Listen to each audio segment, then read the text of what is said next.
A friend of mine, Charles Levige and John Levige, two brothers who had attended Little Flower Academy, my high school, and they had graduated there, same as I. I was attending Grambling University there in Louisiana while they were attending Alaska Methodist University here in Anchorage.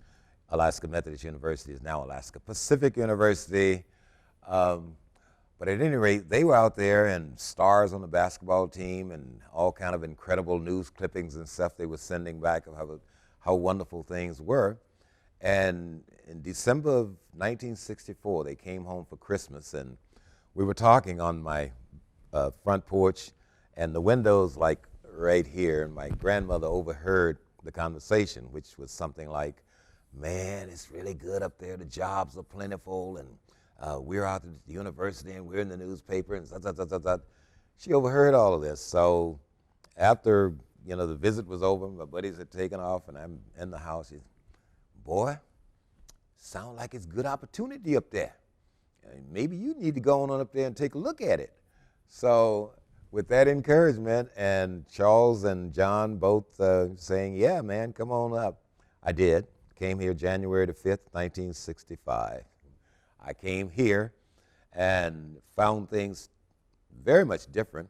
Socially and economically, I found a more welcoming community for people of color and a great deal of achievement. A lot of black-owned clubs and restaurants were here at the time, and I was rubbing elbows with black people who had big wads of money in their pocket because they were working doing construction and building and doing things, and it was just a fascinating place and time.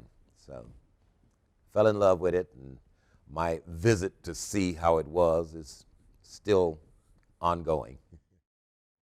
I'm teaching in Hopewell, Virginia. Well, we had just gone back to school, just like now when the kids are going back to school, and it's February now, so it was in January. And we had our first staff meeting. The principal had a bunch of brochures on the table in the lounge for our staff meeting. I picked it up. It said Math and Science Institute, University of Alaska Fairbanks. So I said to my coworker, I said, oh, wouldn't that be neat if I could get a master's from the University of Alaska Fairbanks? Now, this is 1961. Who's thinking about Fairbanks in Petersburg, Virginia, Hopewell, Virginia? I certainly was not, but because it had University of Alaska Fairbanks, that intrigued me a little bit, and I thought, oh, that'd just be neat, and it would be. 2 weeks later, my husband came in and said, get ready, we're going to Alaska. I said, really? I said, when you bring orders, I know we're going. March the 31st, I resigned my job. April the 21st, we arrived in Alaska. May 1969, I received my master's from the University of Alaska Fairbanks. I had 2 brothers and their family here at the time, and I decided to come to Alaska to really find myself or to start my life. And I was supposed to be here for a month. I only had enough money that lasted me for 2 weeks. So I ended up going to job service and get a quick refer job for a couple of weeks, and I found one at Alaska Kitchen, which we were making butcher blocks, table legs, cabinet doors, stuff like that. And after my 2 weeks was up, he asked me did I wanted to stay on permanent. And I told him I had to go and talk to my folks. I'll let him know in a day or two. So I went home and talked to my parents, and I told them that I would like to stay for a while. And I've been here ever since, 45 years. Took a while for me to get used to the long days.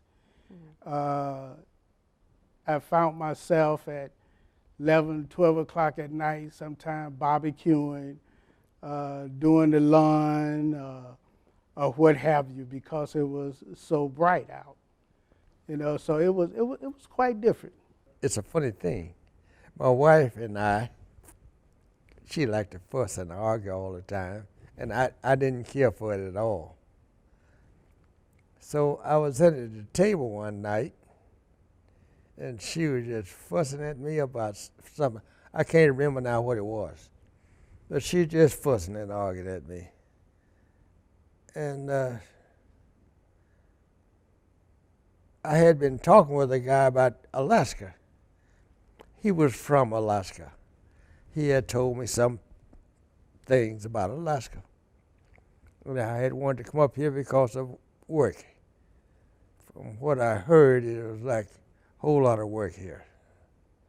A little different than what it was, but that's what I heard. Anyway, I thought about all that, and I told her, I'd say, hey, you know what? She said, what? I said, you know, the next time you're fussing and arguing at me like you're doing now, I said, you know what I'm going to do? She said, what? I said, I'm going to Alaska. And she said, now you're going to go to Alaska. And she fussed at me about Alaska about, I don't know, I'd say not more than 5 minutes, but we argued on out, and after a while the whole thing settled down. And, you know, about 2 weeks later, I figure it was about 2 weeks. It looks like she was saying the same thing. She wasn't, but she was doing the same thing the same way. And I just thought about what I had told her. I said, hey, you know what? She said, what's that? I said, you know what I told you the other day? She said, what? I said, you know, I told you next time we fussing and arguing at each other like this for nothing. I said, I was going to go to Alaska. Yeah. So she fussed at me about Alaska about 5 or 10 minutes. So I went on out to the airport and got my ticket. We were kindergartners together. And him and I have known each other our entire lives. Our families known each other. We attended the same church several times. And he came here, like he said, before me, after graduating high school. And his mother passed away, and he came back for his mother's funeral. And we reconnected again, and we started to talk on the phone, and about a year had passed. In December, he proposed, and I accepted, and this will be 42 years later. And that's why I'm here in Alaska now.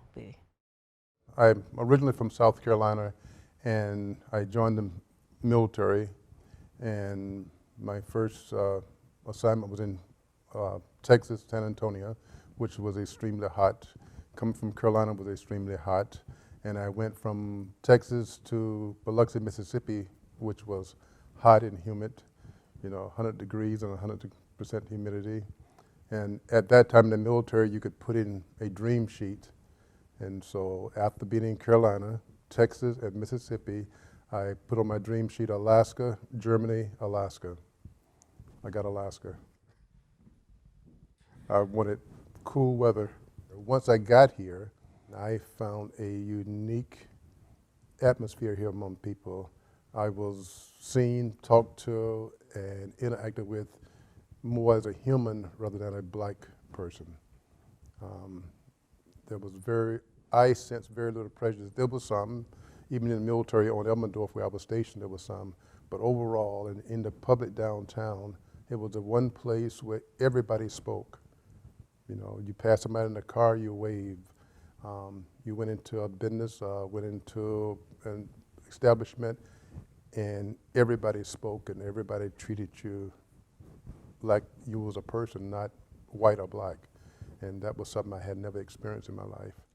I was born in the Mississippi Delta, left in 1965, headed to Chicago. That was a way of getting away from the South. Mississippi is, I should say, Chicago is known as Big Mississippi. because most of the people that are there are from Mississippi. They migrated there. It was a great migration that took place to get away from the plantations. Of course, I was young. I started high school, got active in politics. 1968, I was trained by a precinct captain that was part of Mayor Daley's team. He taught me how politics worked. I participated in the protests in 1968, the Democratic riots and everything that took place at the outside of the Democratic Convention there. I was out there in Grant Park with the Chicago 8 as a 17-year-old. I organized with Reverend Jesse Jackson, marched in Springfield, which is the capital. I didn't complete my deferment work, so I got drafted, and I was sent to Fort Polk, Louisiana, for basic training. Went to Fort Gordon, Georgia, which is outside of Augusta. Did my advanced training as a military police, and I was, Nixon had ended the war, but they were sending military police over there to help get people out of there. And the news came that we were not, that 9 of us were not going to go to Vietnam, was going to Alaska. And I was excited about it. The others thought I was nuts. And the reason I was excited about it is I was watching the television, and there was a commercial talking about oil had been discovered in Alaska and how much a great opportunity that would be for people that was trying to make some money. And that was what was in the back of my mind. And we came here and at Fort Greely, at Fort Greely, and I got out because there was opportunity on the pipeline. I already had that in the back of my mind. So my uncles, my uncle, I wish I could say their names now, Luther and Hersey Sampson came to Alaska back in the early 50s, like maybe 51, 52, and started businesses and did really well. And most of my family was in the Los Angeles area, Watts, California specifically. And so my mom was a teacher there in Watts, and she came to visit them because like, what are you guys still doing in Alaska? You know, nobody had unheard of. And so she came to visit them and liked it. And this was right around the time when Watts was having a lot of racial tension. Not the riots, I think the riots started after that.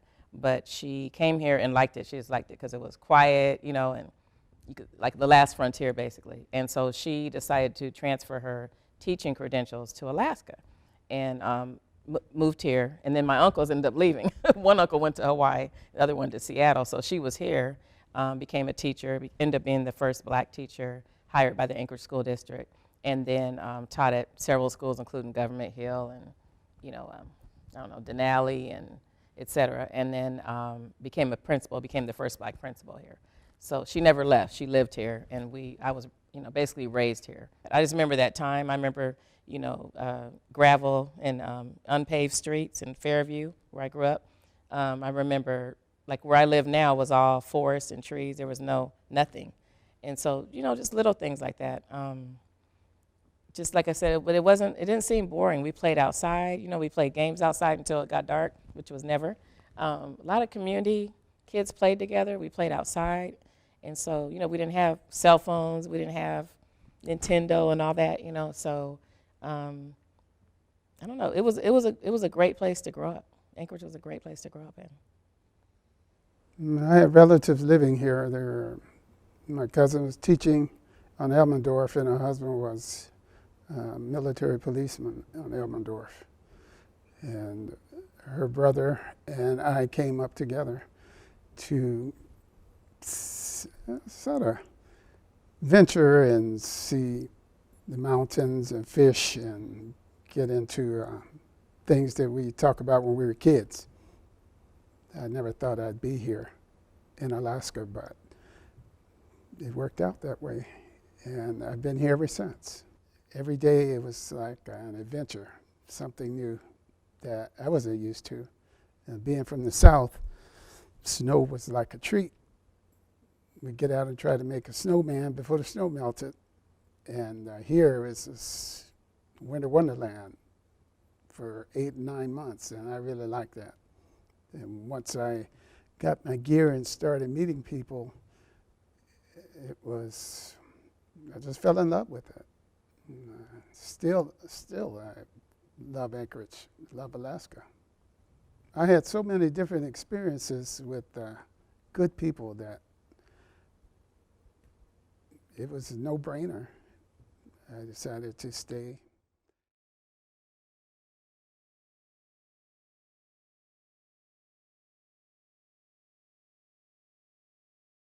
I worked at API nursing for 13 years.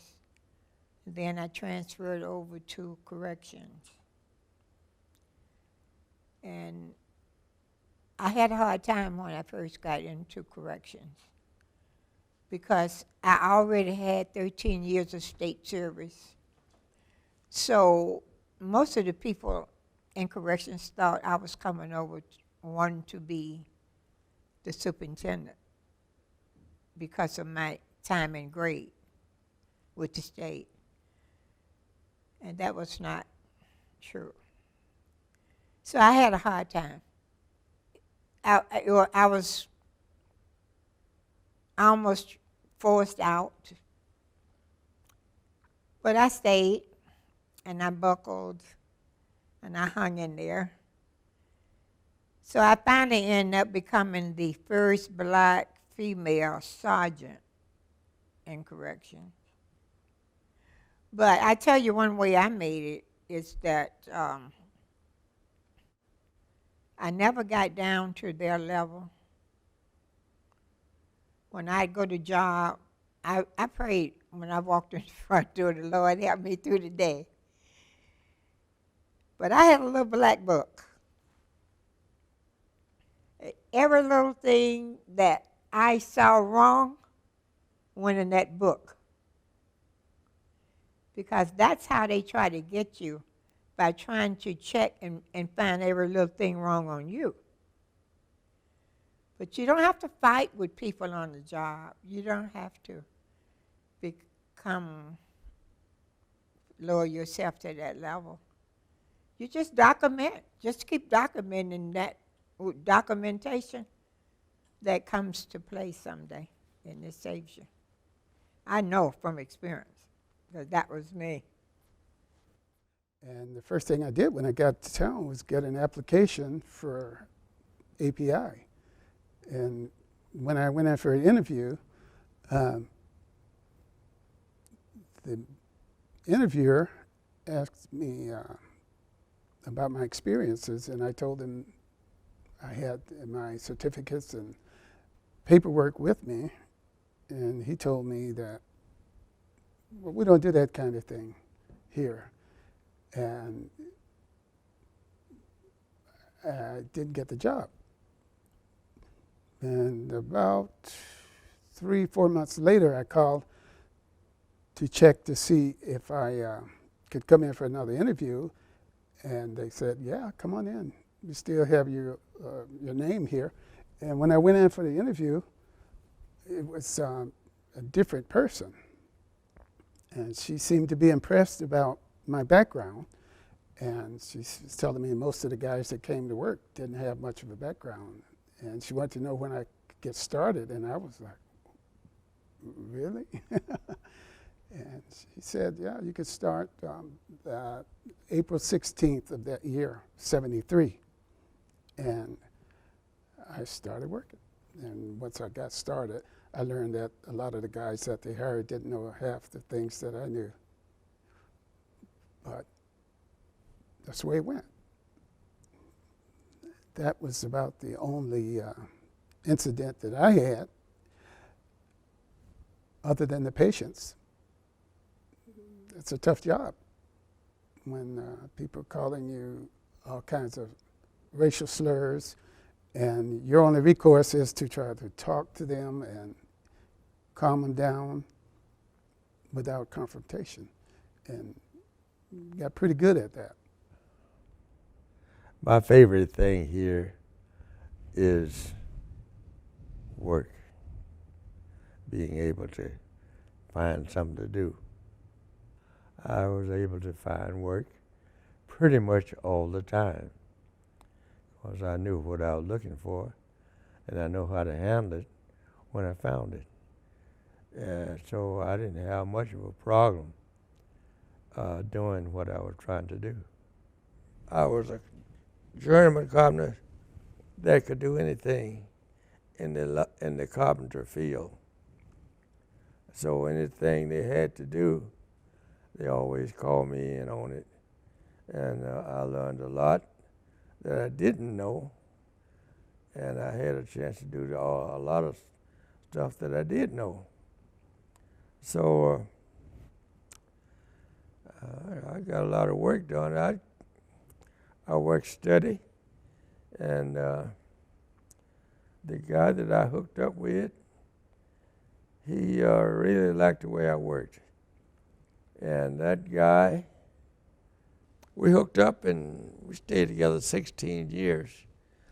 I did some construction, but when I first got here, I started out doing custodial work.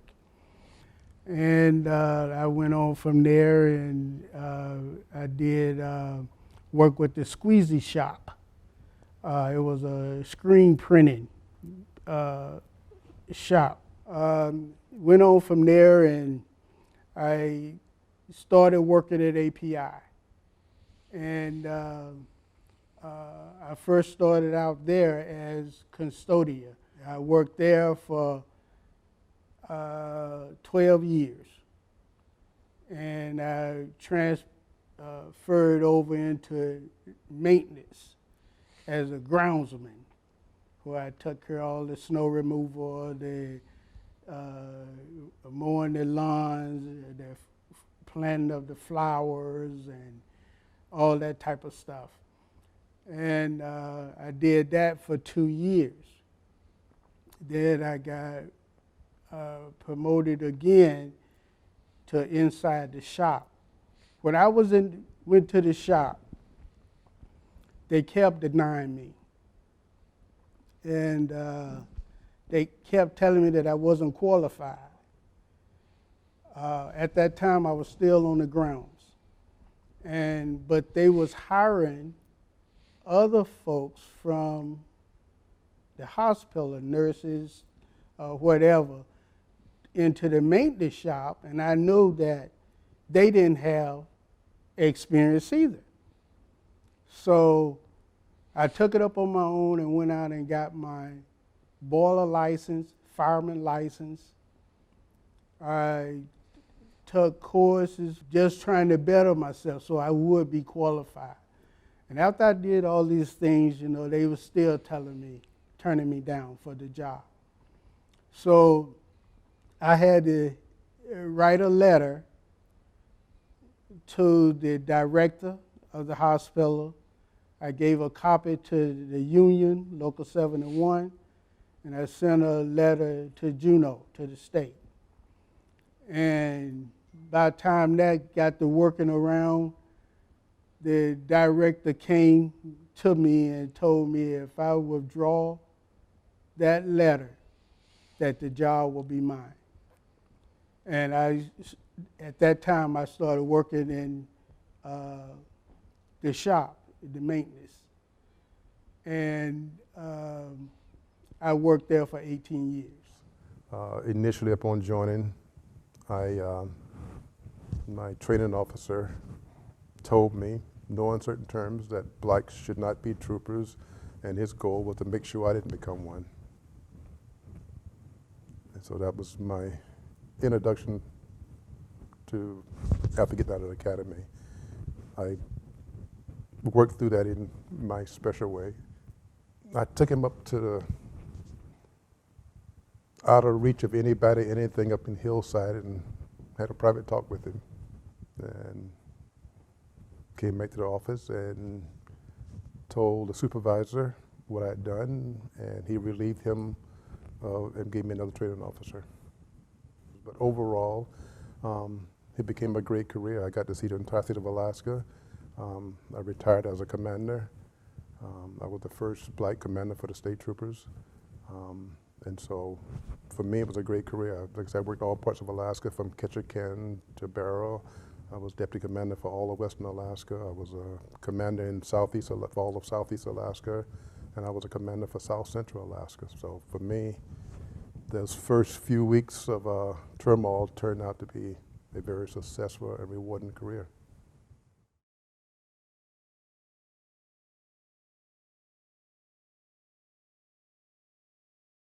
It wasn't until I left Louisiana, where they say is the segregated South, and was in the military in California, where they say liberation is everywhere, that I saw the real difference of who had the power and who was in the majority number-wise, etc. I thought there were more black people than white until I went out there and saw, oh, wow, the world is different in terms of number and in terms of economic and social power, etc. Coming here to Alaska, I saw that there were very few black people, but they were held in high esteem. They had a certain skill that was necessary.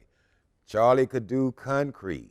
Charlie was important because Charlie could do concrete. The men were making big money in labor and in construction, etc. All of the sanitation workers were black. The ones who actually was doing the lifting and throwing the garbage in the thing, they were doing dirty work, but they were being well paid. So these guys would come to the Nevada Club or somewhere cleaned up and stuff and buy drinks for everybody in the house, etc. So he felt, hey, this place is something else. Guy walked in and bought a drink for everybody in the club. Wow, he must really have money. No, he ain't got no money. This is money. Wow, man, these guys. So I was fascinated. People were walking around with nugget watches and rings and all of that. So it was complete, eye-opening for the country boy coming up, seeing all of this going on. Being here, I just met a whole host of people and became friends. My first roommates were Caucasians. I lived by myself for a while, and then I wanted to be close to API because I had bought a little hoopty car. And I was afraid that if it didn't start during the winter, I lived in Spenard, that I would have to walk to work, and I didn't want to be late for work. I just got a new job. So I was talking to some of the nurses at API about finding an apartment close to work. And I just threw it out there. And then I got a phone call. It was a guy that worked in the hospital. He said, hey, I heard you were looking for an apartment. He said, I'm looking for an apartment too. He said, maybe we can share an apartment. And I said, well, yeah. He said, well, I'll come up and introduce myself. So he came up. His name was Tom Page. And he came up, and Tom was from Savannah, Georgia. And we got to talking, and I picked up on his accent right away, and I was like, oh, wait, let's talk about this. And he was a really, really nice person. So we called up, got an appointment to look at an apartment right behind API. And the guy came over, and we rented that apartment, and began a relationship that lasted for a long time, Tom and I. And the nurses at API at the time asked me, how do you guys get along? You're from South Carolina and black, and he's from Savannah, Georgia, white. I said, well, we get along just fine.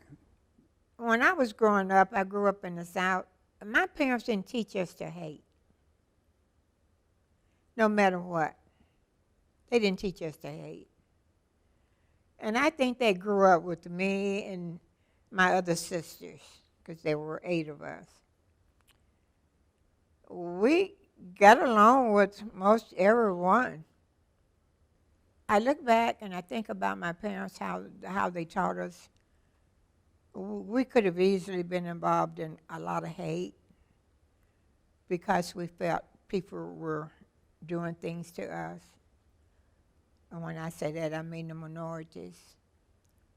Or, you know, didn't want you in the restaurants, didn't want you around them in the neighborhoods and all of that. And I'm not saying that it was not a problem that we thought about, but we did not let it turn us the other way. My parents taught us to still persevere and do the best you can in life.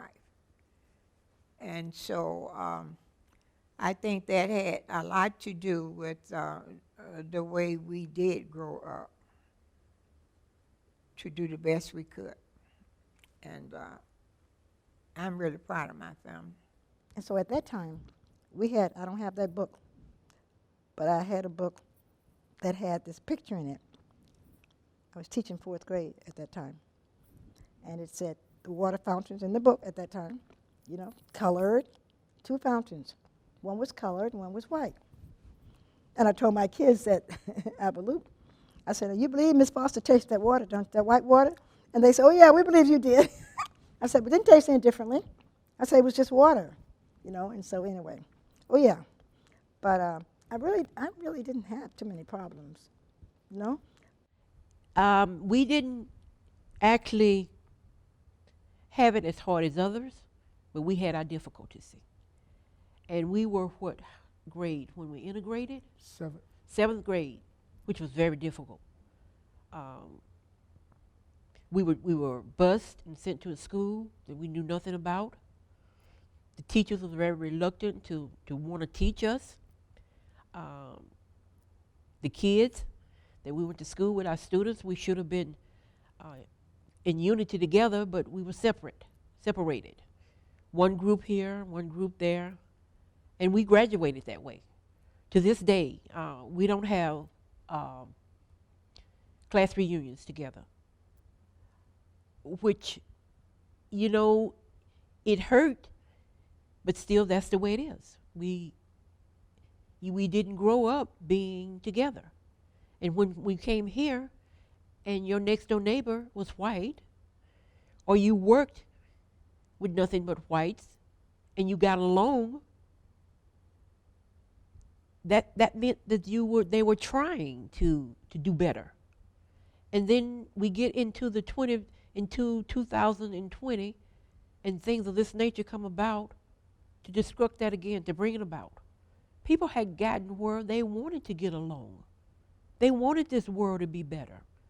And now it's going right back to you're black, you're white, you're native, you're Asians.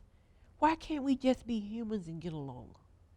The military in Elmendorf specifically, people come from all walks of life. I mean, the people who join the military, the people who are in your neighborhood.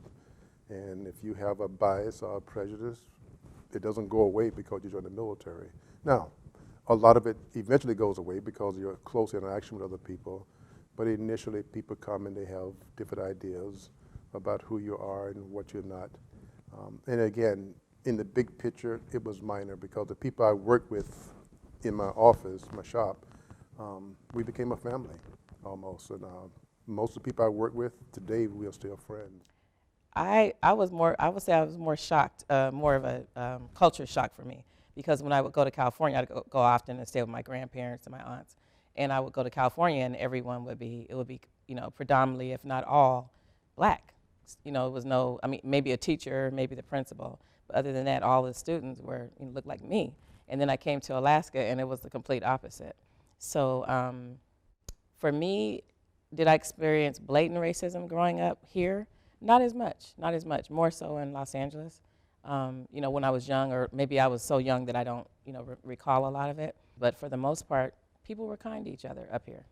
Again, I grew up down south where there was a imaginary but very visible line between black and white, the haves and the have-nots. And I tell people when I go outside, Alaska, for the most part, that line has been erased. Your neighbor may be a millionaire on one side, and there may be a welfare family on the other side. That imaginary line of the have and have not is not as visible. It exists, but it's not as visible, and when you walk into a store, you're not treated as a welfare family or as a millionaire. You're treated as a customer. So it changed me from that atmosphere, that growing up and that having that mindset. It changed me to be careful when you meet somebody because you don't know which person you're meeting. And my goals in life and who I become is to make sure I treat everybody the same and give everybody the respect and hope that we all wish we had.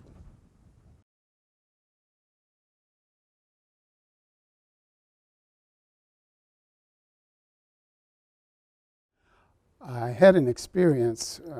One of my roommates and I went to Elmendorf to pick up an old Willis Jeep, and on the way back, it stopped right in the middle of the intersection of 3rd Avenue and near Brother Francis Shelter, and it caught fire, and we were open up the hood, and that just made the fire worse, and people stopped right on the spot, came out with fire extinguishers, pushed the Jeep out of the intersection, offered us a ride home, towed the vehicle, and made sure that we were okay. And wow, that blew me away. And that was within 9 months after I had come to Anchorage. Where I came from, relatives and people that you know will help you, but total strangers, no. But here it's different. I always run into beautiful people here. And I mean, to just go out of the way to be kind, business people and people that you meet. I walk nearly every day year round, if it's not too icy outside, and I meet people just out walking, and we just hit it off. We fell in love with Alaska. And secondly, my husband, let me tell you a little bit about him too. When he came to Alaska, there was no assignment for him. He was his MOS, military term. MOS was administration. And so they said to him, Sergeant Foster, we're going to send you and an Air Force guy downtown to find housing for the military. There was no housing at that time for the military. And so his job was to go around, he and the Air Force guy were to go around Anchorage and find housing. And of course, that's what he was doing. So he was known around, you know. And so we just, you know, got to know people. Awesome. People are wonderful. I'm loved. That's why I'm still in Alaska. You asked me about Alaska. I'm loved. I have family here. I don't have biological family, but I have family. I have no need for anything. I thought it was nice. All the people I ever met was just as nice as they could be. Yeah. I never had no problem with a person in my life. Any kind of person. I got along well with the boys, and I got along well with the ladies. Yeah, I just had a ball with people. Men and women, black and white. When you were asking me earlier, I think you said, what did I love about Alaska or Anchorage? And that is what I loved, and what I still have, you know, a piece of that is the community closeness. And anywhere you go, if I left tomorrow and went out of state, let's just say Seattle, and if someone says, I say, I'm from Alaska, what? You're from, you know, and that always starts a conversation. And anyone that was from Alaska that's moved, let's say, to that city where I'm at, we all seem to get together, or if I need something, we just stick together even after we leave Alaska. So that closeness, that community, you know, sense of community, it exists outside of Alaska, if that makes sense. Yeah. When I travel outside and people ask me, what do you like about Alaska? And I tell them there's two things. There's breathtaking scenery, and the people are good people. Now, I can see a change. There's a lot of partisan toxicity in the air now that's changing a lot of that. But back in the day, when I lived up in Delta Junction, it was only 3 African-American families up there. But there was still that sense that if you was an Alaskan and they saw me stranded, they would stop for me and pick me up, even though I was African-American, if somebody saw me in the road and the weather was bad out there. There was a time when jogging wouldn't work or anything, walking the street, because everybody would pull over and say, "You need a ride? Where you going?" Unlike today, where everybody, pass you right on by. If you got out there on the street in Alaska back in the day, constantly, without you putting your thumb out, people are going to be stopping and offering you a ride. So if you wanted to walk in privacy and solitude, don't get on the road. Go in the woods somewhere. Blood-wise, my family's in South Carolina, but relation-wise, spiritual connection, social connection, business connection, my family's Alaska.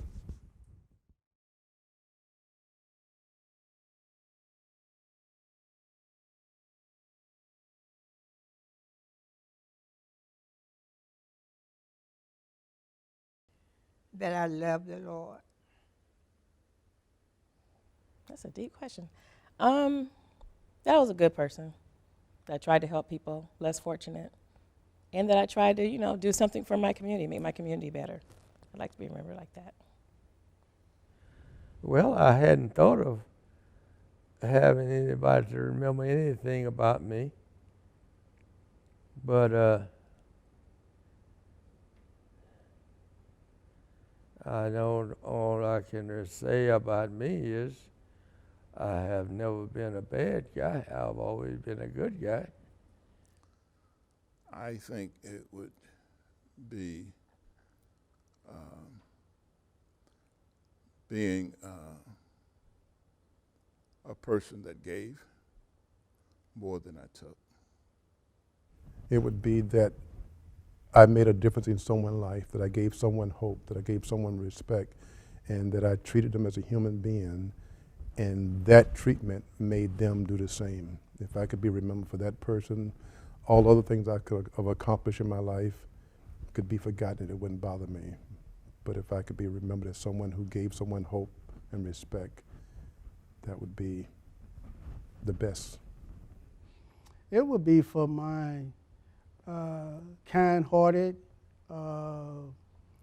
willing to lend a hand, help someone, to be a role model for others, to help people any way I can to have a better life.